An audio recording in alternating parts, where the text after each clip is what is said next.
How are we doing, everybody? My name is Pastor Tyrone Morrison, and I wanted to tune in right quick and really talk about the importance of having active listening skills when you're dealing with customers, or when you're dealing with work, when you're dealing with any kind of relationship. Really having an active listening skill serves a significant importance. As many of you know, I'm also somebody, in addition to pastoring, I'm somebody who works in customer service. And one thing that I've learned is the importance to practice these active listening skills. Because when we're helping serve people, a lot of times people can come with their issues.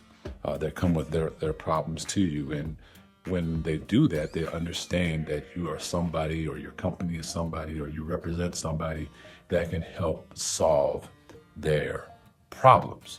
And people, like I said many times, many of you have heard me say, people come with problems. But one thing that we have to understand, in order to help them with their problem, is to actively listen. See, some people can be listening, but they're really practicing passive listening, where they're not really listening. But active listening is listening with intent.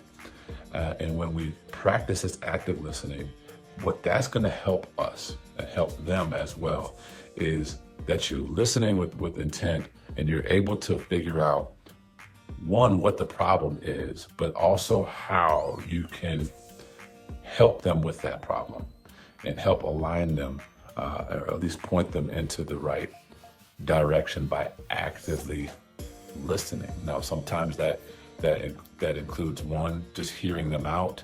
It also includes you asking the probing questions that can help really position you so that you can further assist them and hopefully help solve the problem that they're coming to you with.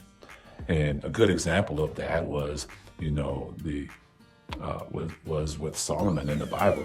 We read the story where Solomon, when he first became king, one of the first things that happened was he had to solve a conflict that happened with two women. One woman was accusing the other because they thought that they were the mother of the living child, where we understand that one of the women, they rolled over the child, suffocating the child, and realized that child was dead.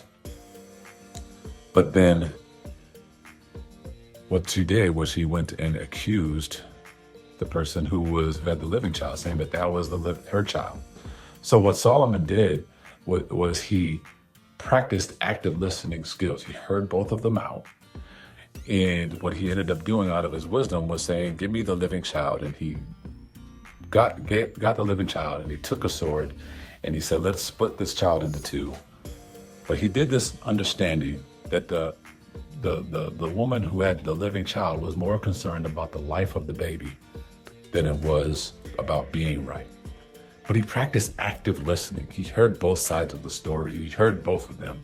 And because he practiced active listening, he was able to come up with a solution that helped solve the problem. And that was utilizing the wisdom that he asked God for in managing people. And that's what active listening does. We're able to hear people out. We're able to hear their side of the story. We're able to identify what the issue is and help position ourselves to help them solve their problem. So how are we actively listening today? How are we practicing this active listening? Are we passively listening, where we're in one ear and out the other ear? Or are we actually listening to people to help them solve problems? I'm Pastor Tyrone Morrison. I'll talk to you later. God bless you.